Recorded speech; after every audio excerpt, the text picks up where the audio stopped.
तो चलिए हम इस लेसन के स्टार्टिंग में देखते हैं। सबसे पहले दिया गया है about the author Jack Finney 1911-1995। ये उनका जीवन काल था। He was an American novelist and short story writer. He is best known for his works in genre of science fiction and thrillers. तो ये इसके बारे में जो संक्षिप्त परिचय दिया है आप इसको पढ़ सकते हैं, देख सकते हैं यहाँ पर दिया है। हालांकि एग्जाम्स में इसके बारे में ज़्यादा नहीं पूछा जाता है, लेकिन जानकारी के लिए यहाँ दिया जाता है, आप इसको ध्यान से पढ़ सकते हैं। हम इस पर ज़्यादा टाइम नहीं देना चाहते हैं, सिर्फ आपको इतना बताते हैं कि एक अमेरिकन राइटर थे जिनका जन्म 1911 में हुआ था और 1995 में इनकी मृत्यु हुई थी। ये एक उपन्यासकार थे, शॉर्ट स्टोरी राइटर मतलब लघु कथा लेखक भी थे और अपने विज्ञान आधारित फिक्शन और थ्रिलर्स के बारे में मशहूर हैं। ऐसी स्टोरीज़ को अक्सर लिखा करते थे और उनके जीवन के बारे में और कुछ यहाँ पर लिखा गया है, आप इसको ध्यान से पढ़ सकते हैं। His loose lips sink ships is campaign of world war second, ये उन्होंने ही लिखा है। और 5 against the house was publish 1954। तो ये इनके बारे में संक्षिप्त परिचय दिया गया है। और हम बात करते हैं इसके मेन कैरेक्टर्स, इस स्टोरी के मेन कैरेक्टर्स के बारे में। तो सबसे पहले बात आती है चार्ली, जो कि इस लेसन का प्रोटोगोनिस्ट है। He is the protagonist of the scientific fantasy. He is an ordinary person who desires a peaceful life, जो एक शांत प्रिय जीवन जीना चाहता है, इसके बारे में ये बताया गया है। लुइसा, जो कि चार्ली की वाइफ है, she is the wife of Charlie. और Sam Weiner, he is a psychiatrist friend of Charlie. Charlie का बचपन का दोस्त जिसका नाम सैम विनर है और वो एक मनोरोग चिकित्सक है। चलिए इसकी समरी के बारे में देखते हैं। कुछ बच्चे समरी जानना चाहते हैं तो हम इसको हिंदी में बताते हैं, आप यहाँ इंग्लिश में लिखा हुआ पढ़ सकते हैं ताकि समय की बचत हो। अगर आप रीडिंग करना चाहते हैं आप रीडिंग कर सकते हैं। बताया गया है जो third level story Jack Finney के द्वारा लिखी गई है, एक साइंटिफिक फैंटेसी है और वहाँ पर ग्रैंड सेंट्रल स्टेशन के सिर्फ 2 ही लेवल हैं, जो कि न्यूयॉर्क का रेलवे स्टेशन है और उसके साथ के और भी न्यू हेवन और हार्टफोर्ड और भी रेलवे स्टेशन आसपास के हैं। या ये मुख्य स्टेशन है। चार्ली कहता है कि वहाँ पर 3 हैं क्योंकि वो वहाँ पर रह चुका है, वो जा चुका है। वो कहता है अच्छा, on the third level, he has been on the third level, वो थर्ड लेवल पर रह चुका है ग्रैंड सेंट्रल स्टेशन के। और वहाँ पर उसका एक मित्र है। कौन सा मित्र? साइकियाट्रिस्ट फ्रेंड, चार्ली का साइकियाट्रिस्ट फ्रेंड है। और बताया गया है कि वो कहता है कि ये तो एक सपने की दुनिया है और एक मनोकामना पूर्ण होने जैसी बात है जो वहाँ पर पहुँच जाए तो। और चार्ली बहुत अपने जीवन से अप्रसन्न है, इसीलिए वो वहाँ पर भाग करके चला जाना चाहता है, एस्केप मीन्स भाग जाना चाहता है।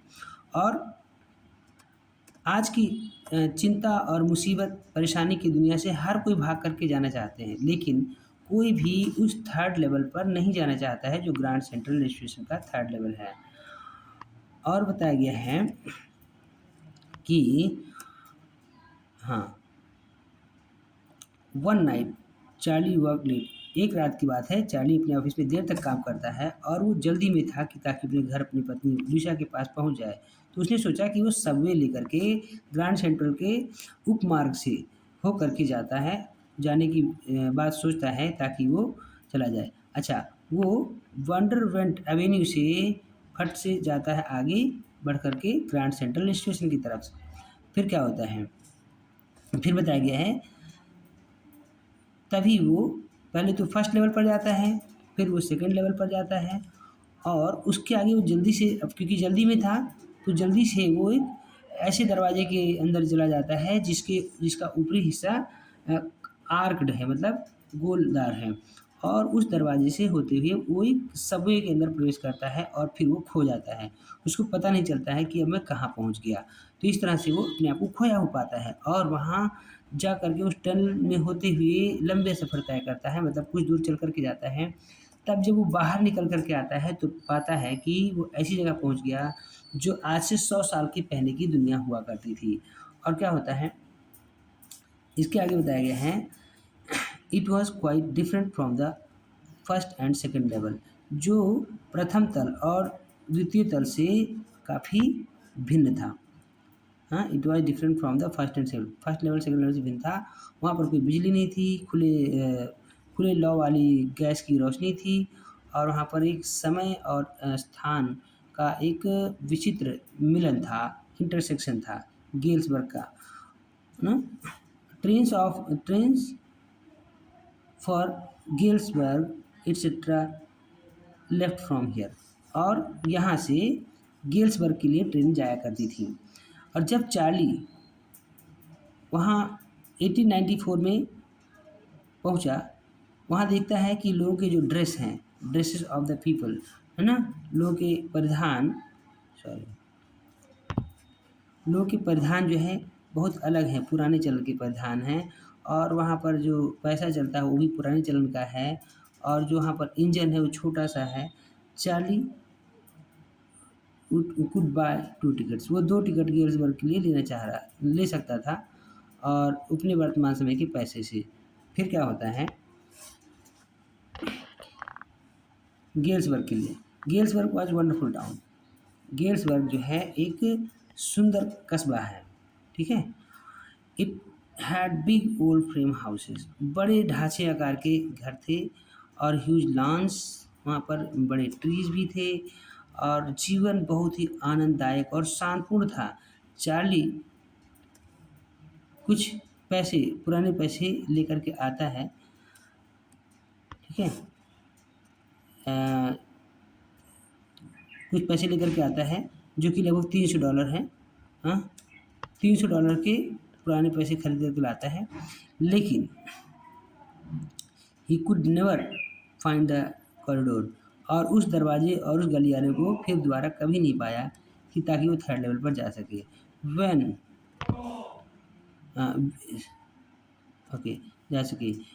His friend Sam Weiner was a city boy, वो शहर का लड़का था, और वो उस जगह को पा गया था, है ना, उस जगह को उसने ढूंढ लिया था और वहाँ पहुँच गया था। देखिए, he could find the third level, वो थर्ड लेवल को पाया था। He wrote a letter to Charlie, उन्हें चार्ली को एक पत्र लिखा जो उसने पाया कि थर्ड लेवल वहाँ पर है, थर्ड लेवल पर वो 2 सप्ताह से है। He asked Charlie and Louisa to come to Galesburg, वो कहता है कि तुम लोग गेल्सबर्ग ज़रूर आ जाओ। लूसिया से और चार्ली से कहता है कि तुम वहाँ पर आओ, और वो उन्हें प्रोत्साहित करता है, encourage them to keep looking till they found the third level, तब तक ढूंढते रहो जब तक तुम्हें थर्ड लेवल ना मिल जाए। तो इस समरी में बस इतना ही है, और हम अब चलते हैं इसके मुख्य टेक्स्ट पर। यहाँ पर आप बहुत ध्यान से समझें, इसको हम हिंदी में आपको समझाते जाएंगे, और पूरी तरह से एकाग्र होकर के बैठें और इस लेसन को पढ़ें। चलिए, 8 मिनट हो चुके हैं, लेकिन मैं चाहूँगा कि अधिक समय ना लगे, जितना अच्छे से कम समय में समझाया जा सके ज़्यादा अच्छा रहेगा। चलिए, तो हम स्टार्ट करते हैं, पैरा वाइज समझाएंगे, बाकी हिस्से को आप खुद ही पढ़ करके समझने की कोशिश करें। इस पूरे पैराग्राफ की हिंदी में आपको एक बार में बताता हूँ, एक एक पैराग्राफ की। बताया गया है, the presidents of New York Central and New Haven and Hartford railroads will swear on stack of time tables that there are only 2। बताया कि न्यूयॉर्क सेंट्रल और New Haven, Hartford rail road के जितने प्रेसिडेंट्स हैं, जितने वहाँ के अधिकारी हैं, वो दावे के साथ वहाँ के समय सारणी की शपथ खाकर कह सकते हैं कि वहाँ सिर्फ 2 ही लेवल हैं। लेकिन मैं कहता हूँ कि वहाँ 3 हैं, क्योंकि मैं उस थर्ड लेवल पर, ग्रैंड सेंट्रल स्टेशन के थर्ड लेवल पर जा चुका हूँ। हाँ, मैंने वहाँ पर अच्छे होश हवास में कदम उठाए हैं, है ना, अब इस स्टेप। और क्या है, मैं वहाँ चला हूँ, sorry, I talk to psychiatrist friend of mine, अपने मनोरोग चिकित्सक मित्र से मैंने बात की है। इन सारे प्रमाणों के बावजूद, इन सब में से ये भी मैंने बात किया है, और मैंने उसे बताया है कि ग्रांड सेंट्रल स्टेशन का थर्ड लेवल है। और क्या होता है, उसने कहा कि ये तो वाक़ई सपने पूरे होने जैसी या मनोकामना पूरी होने जैसी बात होती है। और उसने कहा कि वो अप्रसन्न था। He said I was unhappy, वो कहता है कि मैं अप्रसन्न था और that made my wife kind of mad, और इसकी वजह से मेरी पत्नी पागल सी हो गई थी। उसने इसको समझाया, उसका क्या तात्पर्य है कि आधुनिक दुनिया वास्तव में असुरक्षा, डर, चिंता और सब विभिन्न प्रकार की परेशानियों से घिरा हुआ है। और that was a just want to sleep, और वो क्या है, सिर्फ वहाँ बच करके जाना चाहता है इस चिंता और परेशानी की दुनिया से। अच्छा, कौन नहीं जाना चाहता है? हर कोई। आई नो, जिससे मैं जानता हूँ हर कोई वहाँ जाना चाहता है बच करके। कहाँ? थर्ड लेवल पर। लेकिन क्या होता है, but they don't not wonder down into the third level, और वे नीचे थर्ड लेवल तक जाना ही नहीं चाहते हैं। ग्रांड सेंट्रल स्टेशन के थर्ड लेवल तक जाना ही नहीं चाहते हैं। ठीक है, यहाँ पर कुछ वर्डिंग दी गई हैं, आप इसको ध्यान से समझें। और यहाँ पर क्वेश्चन है, what does the third level refer to? Third level किस चीज़ को इंगित करता है? तो ये इमेजिनरी वर्ल्ड को इंगित करता है। ओके ओके, तो यहाँ पर जो क्वेश्चन है, what does the third level refer to? Third level किसको इंगित करता है? तो आप बता सकते हैं कि the third level refers to the mysterious unknown world discovered by Charlie. Okay, next paragraph पर हम चलते हैं। अब इसको हम हिंदी में समझेंगे। बताया गया है, लेकिन यही कारण है, वो कहता है, हाँ, but that's the reason he said and my friends all agreed. हाँ, यही कारण है, वो कहता है कि मेरे सारे मित्र इस बात से सहमत हैं। हर चीज़ इस बात को संकेत इशारा करती है, इसको पॉइंट करती है, वो दावा करता है। मेरा जो स्टैम्प कलेक्शन है, एग्जाम्पल के लिए, एक तरह से वास्तविक दुनिया से बच निकलने का एक अस्थाई आश्रय है। ठीक है, वास्तविकता से बचने का एक आश्रय है। और बताया, वेल मे बी, हाँ, हो सकता है हमारे दादाजी, जिनको इस वास्तविकता से बचने के लिए बचने की कोई ज़रूरत नहीं थी। उन दिनों चीज़ें बहुत अच्छी हुआ करती थी और शांत प्रिय हुआ करती थी उनके दिनों में, जो मैं सुनता हूँ। और क्या है, and he started my collection, उन्होंने ही मेरा टिकट कलेक्शन स्टार्ट कराया था। यहाँ तक कलेक्शन का तात्पर्य टिकट कलेक्शन से है। और क्या है, ये एक अच्छा संग्रह है। 4 जोड़े हैं और यूएस इश्यूज़ के हर मतलब यूएस से संबंधित हर घटनाओं के 4-4 जोड़े के टिकट वहाँ पर उपलब्ध हैं, जो उन्होंने कलेक्ट किया है, जिसमें फर्स्ट डे कवर शामिल है। आपको पता है कि लगभग 100 साल पहले, ठीक है, टिकट कलेक्शन बहुत ही एक तरह से हॉबीज़ मानी जाती थी, हॉबी थी एक तरह की। और 100 साल पहले हम जो है टिकट कलेक्ट लोग करते थे, और अभी भी मेरे पास में है। यहाँ पर एक लाइन आई होप छूट गया है। प्रेसिडेंट रूजवेल्ट भी टिकट कलेक्ट किया करते थे, आपको जानकारी होगी। तो लेखक इसके कहने का तात्पर्य है कि टिकट कलेक्शन कोई नई चीज़ नहीं है, लेकिन ये बड़े बड़े लोगों की मनपसंद चीज़ है, लोग टिकट कलेक्शन किया करते थे। अच्छा, हम आते थर्ड पैराग्राफ पर। बताया गया है, anyway here's what happened at Grand Central. मैं बताता हूँ कि ग्रैंड सेंट्रल पर क्या हुआ था। एक रात, गर्मियों के दिनों में एक रात की बात है कि मैं ऑफिस में देर तक काम किया और मैं जल्दी में था कि मैं अपने कस्बे तक जाऊं। और तो मैंने डिसाइड किया कि मैं सबवे से होते हुए ग्रैंड सेंट्रल स्टेशन के सबवे से जाऊंगा, जो कि बस से जाने की तुलना में थोड़ा जल्दी घर पहुंचने का उपाय है। तो आगे बताया कि क्या होता है 4th पैराग्राफ। अच्छा, लेखक कहता है इस पैराग्राफ में हम हैं, now I don't know why this should have happened to me. लेखक कहता है कि मुझे नहीं पता कि ये मेरे साथ ही क्यों ऐसा घटित हुआ। मैं एक सामान्य किस्म का आदमी हूँ, मेरा नाम चार्ली है, जो कि मैं 31 ईयर्स ओल्ड हूँ, 31 ईयर्स ओल्ड। और क्या है, and was wearing a tan gabardine suit. Tan gabardine जो कि अपने आप में एक अच्छा कुछ मैरून कलर जैसा उसका सूट है, बहुत अच्छी किस्म का सूट पहन रखा है, कोट पैंट जो होता है टैन गबार्डिन सूट, और वो पहन रखा है। एक्स्ट्रा हैट पहन रखा है, जो कि पतले पाइप की बनी हुई या कुछ, मतलब जिसमें प्राकृतिक चीज़ें इस्तेमाल की गई हैं। एक्स्ट्रा हैट आप समझ सकते हैं, वो पहन करके वो वहाँ पर बहुत मतलब अपना चलता जा रहा था। वो एक तरह से शानदार सुंदर बैंड था, मतलब उसमें हेड बैंड लगा हुआ था, ये पट्टा लगा हुआ था। और क्या होता है, वहाँ से चलते हुए वह दर्जनों लोगों से होकर गुजरता है, और जो कि मेरे जैसे ही दिख रहे थे। और क्या था, and I wasn't trying to escape from anything. मैं किसी चीज़ से बचने की कोशिश नहीं कर रहा था, मैं तो बस लुइसा अपनी वाइफ के पास जल्दी ही पहुंचना चाहता था। और आगे बताया गया है 5th पैराग्राफ में, I turn into the Grand Central from Vanderbilt Avenue. Vanderbilt Avenue से ग्रैंड सेंट्रल की तरफ मैं मुड़ता हूँ, और मैं कुछ सीढ़ियों से उतरते हुए नीचे की तरफ जाता हूँ और पहुँच जाता हूँ फर्स्ट लेवल पर, जहाँ से आपको ट्रेन जैसे कि 20th सेंचुरी की ट्रेन, आप कह सकते हो सुपर फास्ट वंदे भारत जैसी ट्रेन वहाँ से मिलती होंगी, और वो वहाँ फर्स्ट लेवल था वो।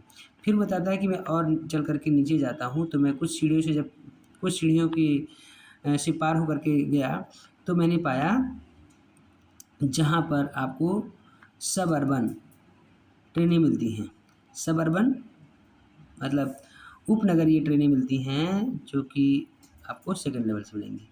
और चलते-चलते मैं एक ऐसे दरवाजे के रास्ते से प्रवेश किया, एक आर्क्ड डोरवे जो ऊपर ऐसे घुमावदार बना हुआ डिज़ाइन से बना हुआ था, और उस सबवे वहाँ से जाते हुए मैं एक सबवे में प्रवेश कर गया।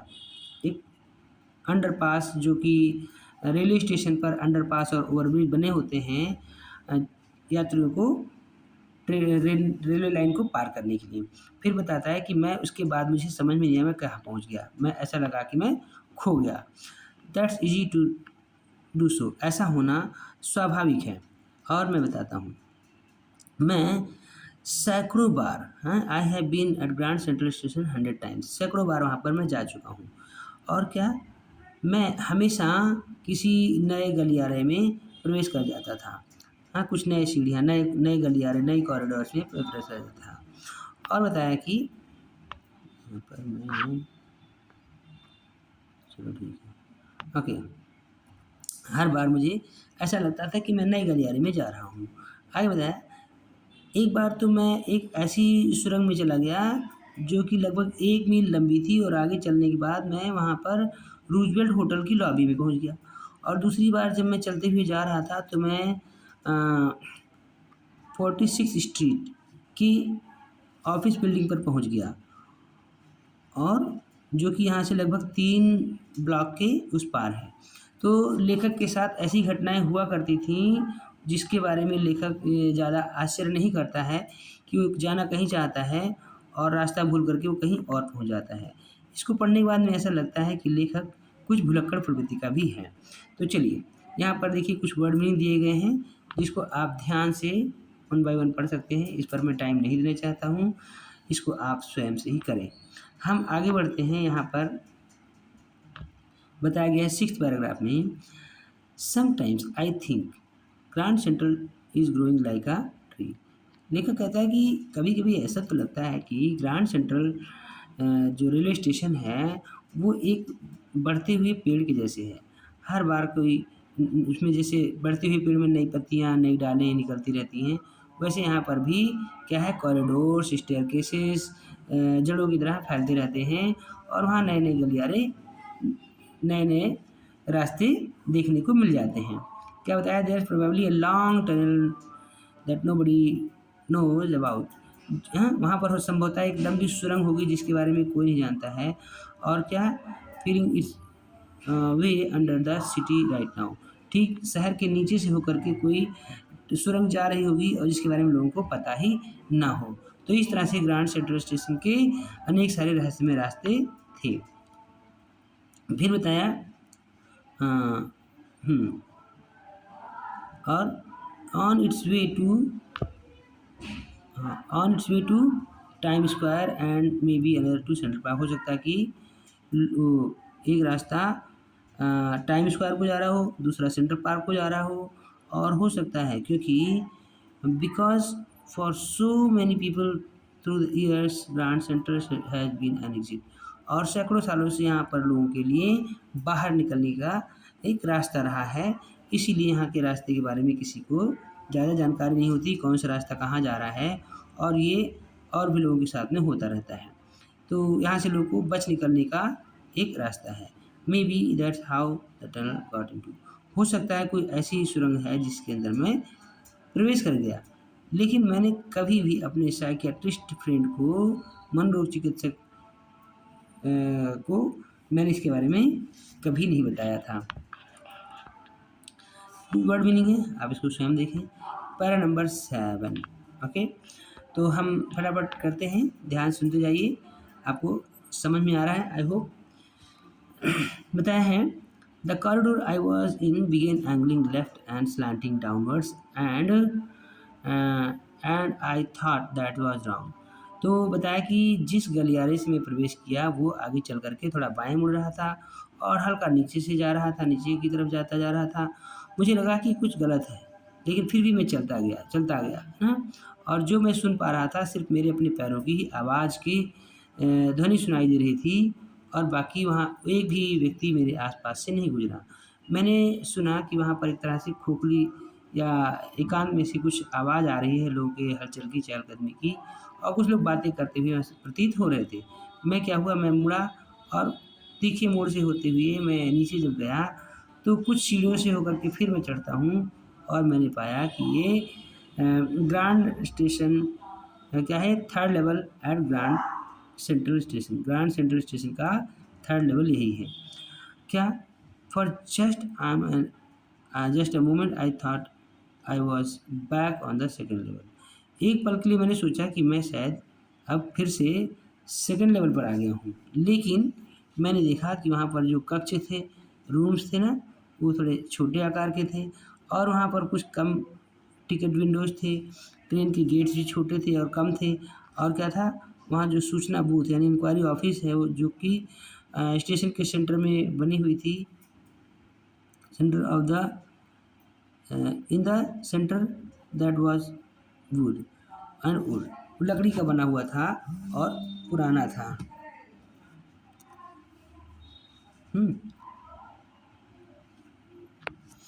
तो क्या बताया है कि वो जो सेंटर में था वुड का बना हुआ था, लकड़ी का, और पुराने जैसा दिखता था।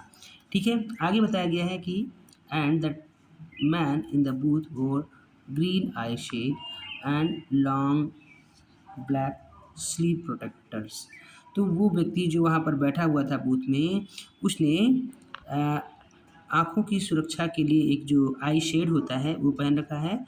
और क्या पहन रखा है, अपनी स्लीव्स को, आस्तीन की सुरक्षा के लिए काले रंग का स्लीव प्रोटेक्टर पहन रखा है। जैसा कि लोग धूप और गर्मी से बचने के लिए प्रोटेक्टर पहन लेते हैं, ऐसा भी था वहाँ पर। और बताया जा रहा है कि the lights were dim and short of flickering.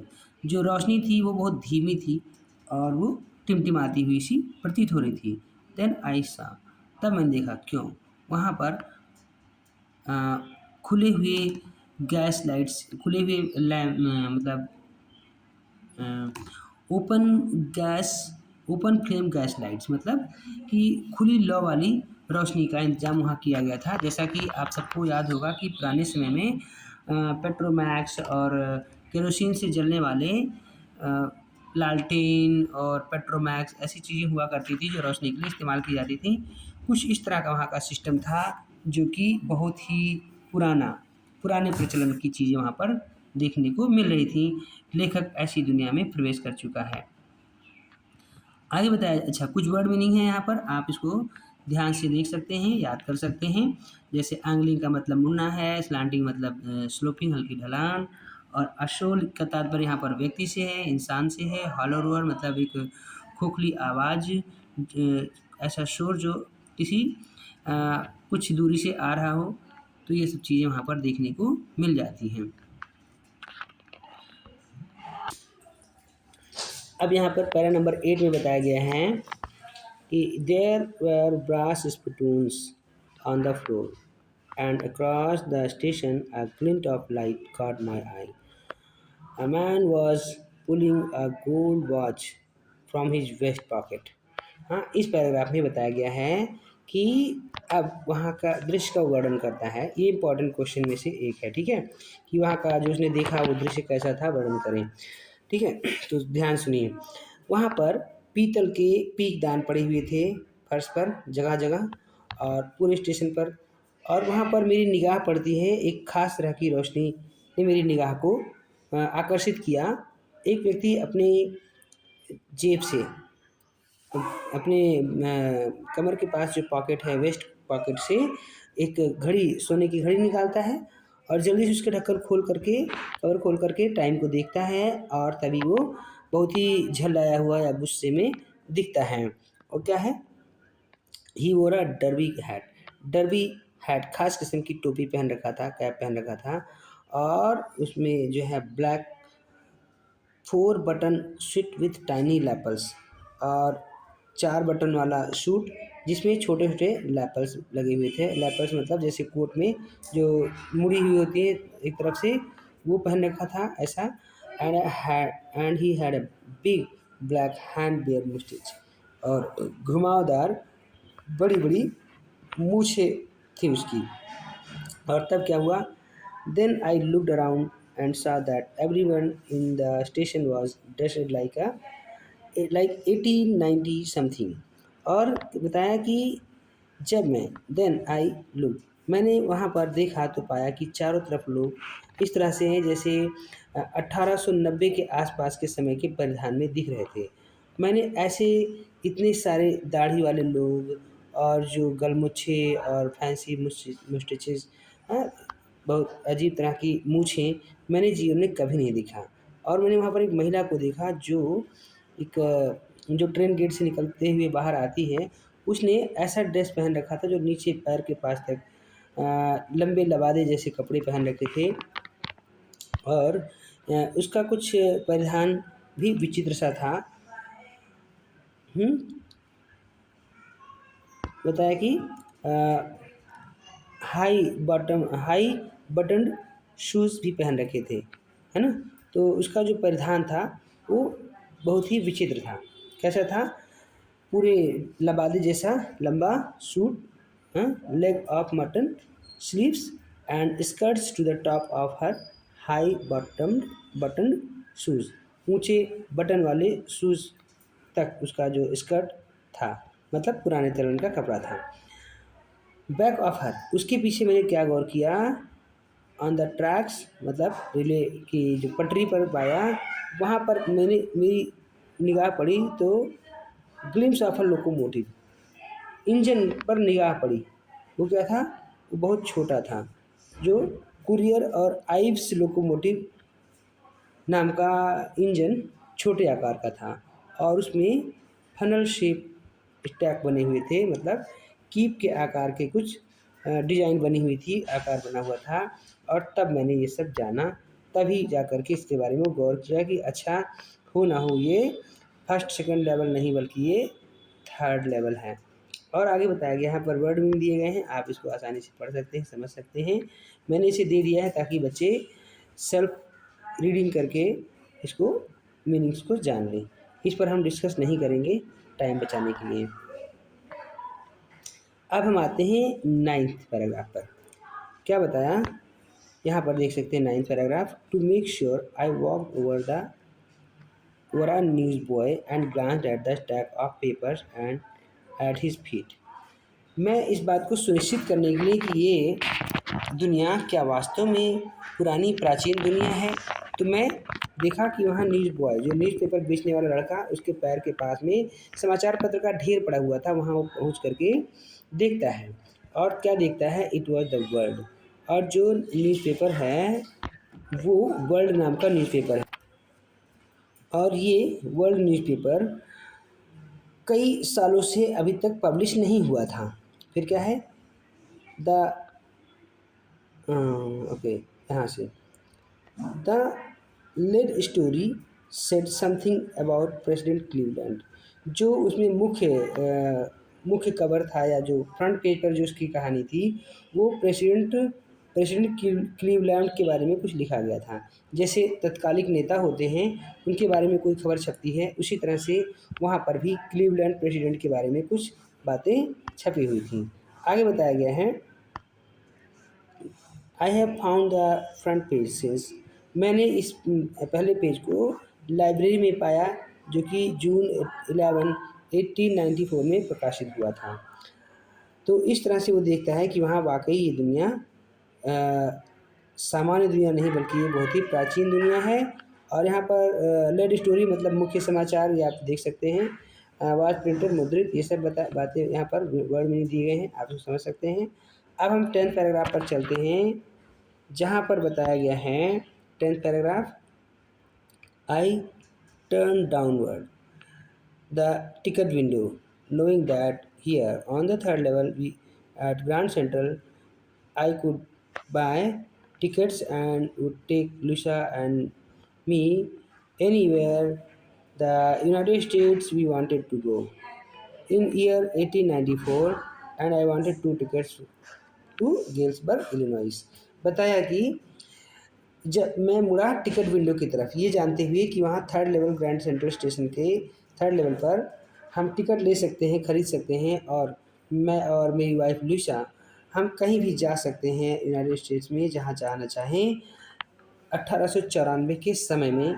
और मैं 2 टिकट चाहता था गेल्सबर्ग इलिनॉइस के लिए।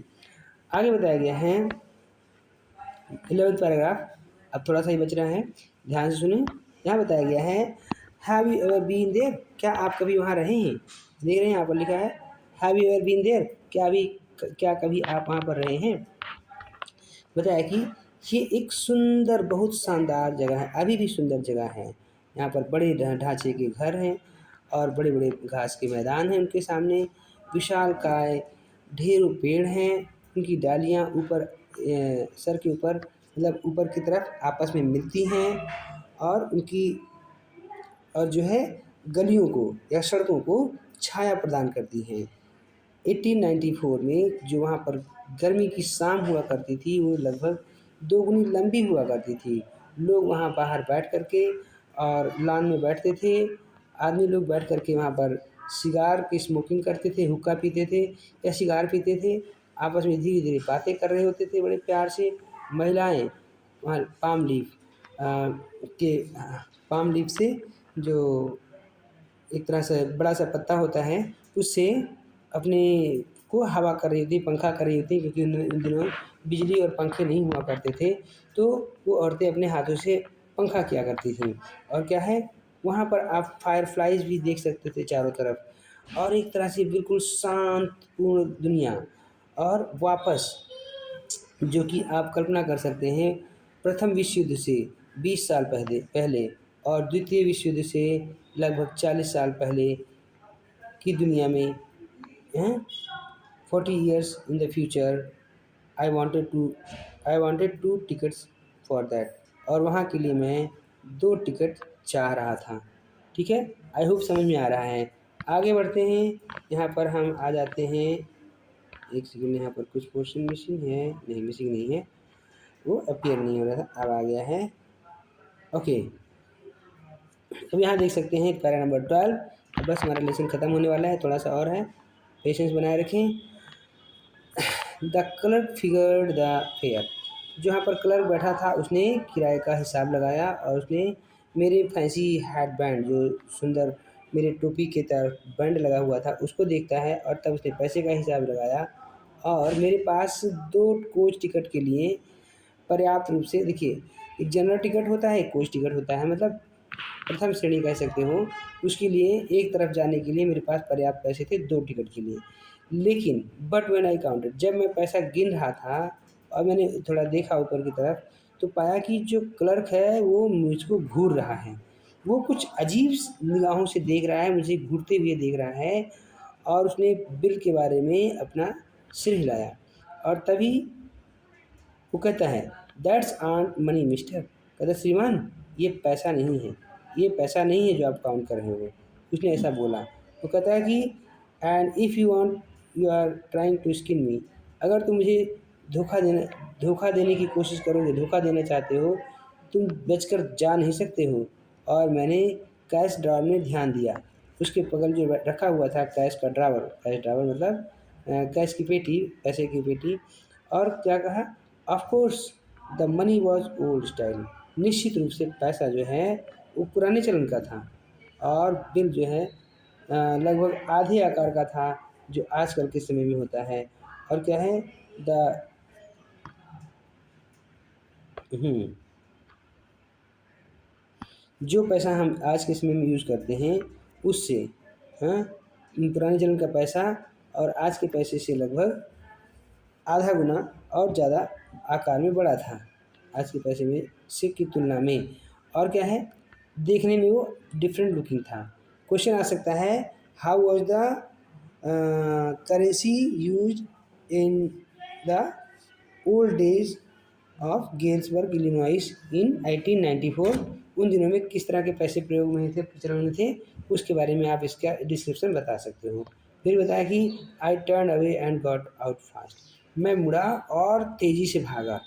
There nothing nice about jail in even in 1894। 1894 के समय में जेल जैसी चीज़ कोई अच्छी चीज़ नहीं हुआ करती थी, क्योंकि अब उसे डर लग गया कहीं उसको पुलिस पकड़ ना ले, उसकी जेल ना हो जाए। तो ठीक है students, I hope you are enjoying. आप इस वर्ड मीनिंग को ध्यान से देख सकते हो और नोट कर सकते हो। हम आगे बढ़ते हैं पैरा नंबर 13 में, जहाँ पर बताया गया है एंड दैट वाज दैट। और यही था वो, क्या, I left the same way. मैं भी उसी रास्ते से निकला जिस रास्ते में आया था, ऐसा मैं मान रहा था, आया जैसा ऐसा मेरा मानना था। लेकिन उस समय मुझे अच्छी तरह से याद नहीं मैं किधर कैसे आया और गया, लेकिन वो अब मानता है कि मैं उसी रास्ते से वापस जा रहा हूँ। अगले दिन लंच के समय पर जब मैं जा कर के अपने बैंक से क्या किया, $300 निकाले, जो कि लगभग नियरली ऑल वी हैड, जो हमारे पास पैसा था उस सब पैसा हमने निकाल लिया और ख़रीद लिया 2 पुराने समय के करेंसी टिकट्स लिए। और दैट रियली वरीड, जिसने वास्तव में चिंतित कर दिया किसको, वरीड माई वाइफ। यहाँ पर एक वर्ड छूट गया है, मेरी पत्नी को उसने चिंतित कर दिया। आगे बताया जा रहा है, हाँ तो ठीक है, यहाँ बताया गया है that really worried my psychiatrist friend, जिसने मेरे मनोरोग चिकित्सक मित्र को चिंतित कर दिया था। अच्छा, बताया गया है कि you can by old money at almost any coin dealers. किसी भी कॉइन डीलर के पास से आप पुराने चलन का पैसा खरीद सकते हो। और बताया जा रहा है लेकिन आपको कुछ उसके लिए अतिरिक्त भुगतान करना पड़ेगा।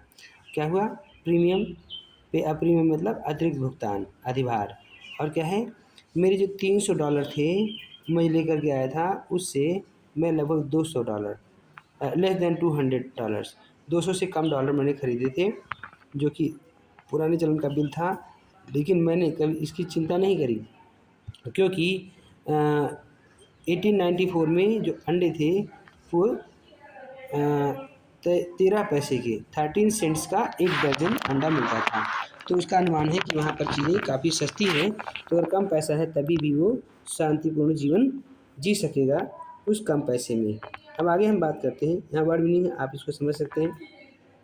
अच्छा, यहाँ पर read and find out question दिया है, जिसको आप ध्यान से पढ़ें और इस क्वेश्चन को आंसर करने की कोशिश करें, आपके लिए एक टास्क है।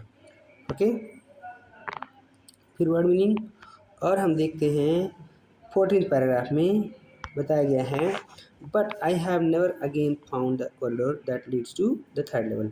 उसके बाद मुझे कभी थर्ड लेवल का वो गलियारा नहीं मिला जिससे कि हम ग्रैंड सेंट्रल स्टेशन के थर्ड लेवल पर जा सकें। भले ही यद्यपि मैंने कई बार प्रयास किया, पर्याप्त बार प्रयास किया, लेकिन मैं वहाँ नहीं जा सका।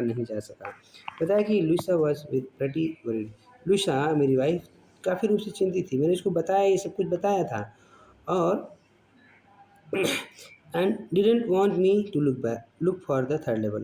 उसने कहा कि अब मुझे थर्ड लेवल के बारे में ज़्यादा खोजबीन नहीं करनी चाहिए, जो नहीं मिल रही है उस चीज़ को क्यों खोजते रहोगे। और क्या हुआ, कुछ समय के बाद में फिर मैं खोजना बंद कर दिया। आगे बताया गया है, I went back to my stamps. हाँ, अपने स्टैम्प्स डीलर के पास गया, लेकिन अब क्या है, now we are both looking, हम दोनों ही देख रहे थे हर सप्ताहांत, क्योंकि because now we have proof that the third level is still there, क्योंकि अब हमारे पास पर्याप्त रूप से प्रमाण है कि अभी भी क्या है, थर्ड लेवल वहाँ पर पाया जाता है। ओके, फिर बताया, my friend Sam Wiener disappeared. मेरा मित्र सैम वीनर गायब हो गया, कोई नहीं जानता कि वो कहाँ है। एक प्रकार का वो हम्म उसके बारे में आशंका की जाती है कि क्योंकि वो एक शहर का लड़का था, वो कहाँ गायब हो गया इसके बारे में किसी को पता नहीं है। और क्या, मैं उसको अक्सर बताया करता था ये सब गेल्सबर्ग के बारे में, और हम स्कूल साथ साथ जाया करते थे, और हमेशा and he always said he like the sound of the place. वो हमेशा से कहता रहा कि उस जगह की आवाज़ को वो बहुत पसंद करता था। And that's where he is, और यही है जहाँ पर वो है, इस समय 1894 में रह रहा है। ओके, आगे जो वर्ड मीनिंग है आप इसको स्वयं देखें। 15th पैराग्राफ बताया गया है कि 15th paragraph, because one night fussing with my old stamp collection, I found, well, you know what a first day cover is। कहा कि एक रात जब मैं अपने स्टैम्प कलेक्शन में उलझा हुआ था, और तब मुझे एक चीज़ मिली, फर्स्ट डे कवर। क्या आप जानते हैं फर्स्ट डे कवर क्या है? जब कभी नया स्टैम्प इशू होता था तो स्टैम्प कलेक्टर्स जो कलेक्ट करते थे, टिकट संग्रह करने वाले, वो टिकट खरीदते थे, कुछ टिकट खरीदते थे और उनको इन्वेलप में लगा करके पोस्ट कर देते थे, स्वयं को ही पोस्ट कर देते थे। हाँ, पहले ही दिन, जिस दिन टिकट की बिक्री शुरू हुई। और तब क्या हुआ, the postmark proof the date. Postmark जो है वो तारीख को स्पष्ट करता है कितनी तारीख को ये प्रयोग किया गया। और क्या है, the the envelope is called the first day cover, और उसका जो लिफाफा है उसी को फर्स्ट डे कवर नाम दिया गया है। और वे कभी खोले नहीं जाते थे, क्योंकि वो बस उसके अंदर सिर्फ एक सादा कागज़ होता था, उसका उस इन्वेलप के अंदर तो ऐसे ही रखा रहता था। आगे बताया गया है बच्चों, वर्डिंग आप स्वयं देखें।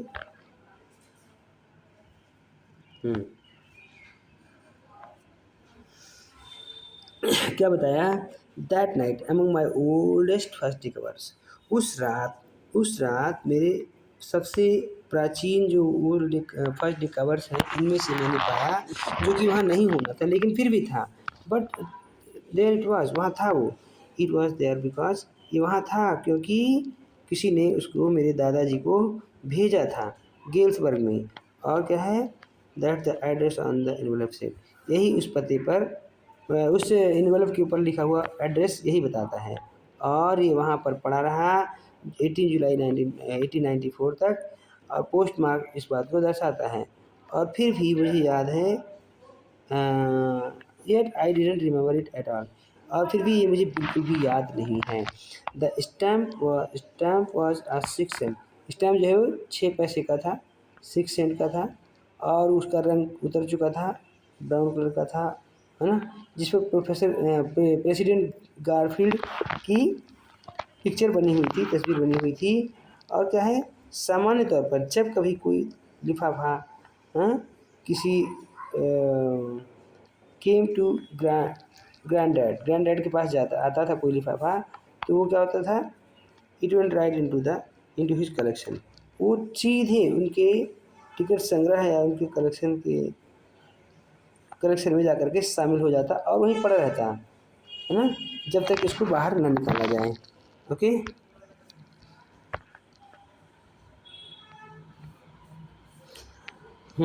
आगे बताया गया है जब तक इसे ना निकाला जाए, the paper inside was blank, और उसके अंदर जो पेपर था वो ब्लैंक नहीं था, उस पर लिखा हुआ था।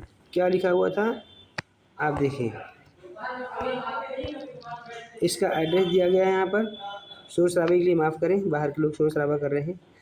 941 विलार्ड स्ट्रीट, ये वहाँ का एड्रेस लिखा गया है और चार्ली के नाम पर संबोधित किया गया है। यहाँ जो पत्र कुछ इस तरह से लिखा है, अभी समाप्त होने पर है। I got to wishing that you are right, मैं उम्मीद करता हूँ, मेरी कामना है कि तुम बिल्कुल ठीक होगे, और तब मैं विश्वास करता हूँ कि तुम सही हो, तुम सही थे चार्ली। ये सच है, ये सच है। मैंने थर्ड लेवल को पाया है, वहाँ मैं 2 सप्ताह से रह रहा हूँ, और ठीक इस समय गली में नीचे कोई पियानो, डेली स्ट्रीट में कोई पियानो बजा रहा है, और कोई वहाँ पर पियानो बजा रहा है, और वे सब घर के बाहर निकल कर के क्या कर रहे हैं, गाना गा रहे हैं, सिंग नीली हूँ, ऐसा करके गाना गा रहे हैं। और तब मैं वहाँ पर नींबू की शरबत पर आमंत्रित किया गया हूँ। चार्ली और लिसा, तुम तब तक खोजते रहो जब तक तुमको थर्ड लेवल ना मिल जाए। तुम खोज लोगे, ये तुम्हारे लिए बेहद कीमती है, बेहद कीमती है, मेरी बात का यकीन करो। और यहाँ पर बताया गया है कि 17 पैराग्राफ में देख रहे हैं आप, at the stamp the coin store I go to, I found out that Sam bought $800 worth of old style currency।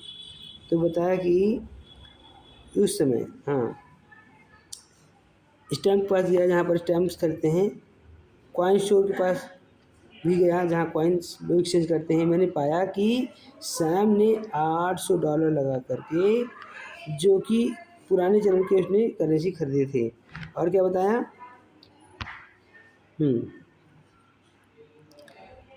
फिर बताया गया है कि that ought to set him up in a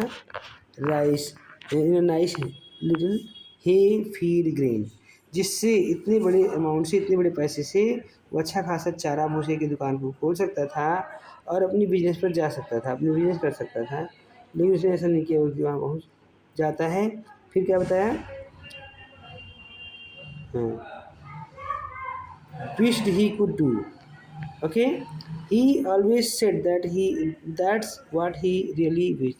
उसने हमेशा इस बात के लिए कहा था कि वो हमेशा से चाहा था कि वो इसे कर सके। And he certainly can go back to this old business, अपने पुराने बिजनेस पर, चारे भूसे के बिजनेस पर वो नहीं जा सकता था। नॉट इन गेल्सबर्ग में भी नहीं। और फिर क्या हुआ, 1894 हिज ओल्ड बिजनेस, 1894 के समय के अपने पुराने बिजनेस में जा सकता था। Why Sam was my psychiatrist, क्यों, सैम मेरा साइकेट्रिस्ट मित्र था। ओके, आगे बताया जा रहा है। अच्छा, बस यहीं तक आपका स्टोरी समाप्त होता है, और आई होप आपको समझ में आया है। जो आपको डिफ़िकल्टी लगती है आप में कमेंट कर सकते हैं, जिसका रिप्लाई देने की हम पूरी कोशिश करेंगे। और पढ़ने और पढ़ाने की इस सिलसिले को जारी रखने के लिए आप हमारा सहयोग करें, चैनल को सब्सक्राइब करें, ज़रूर से ज़रूर सब्सक्राइब करें। Thank you, wish you all the best.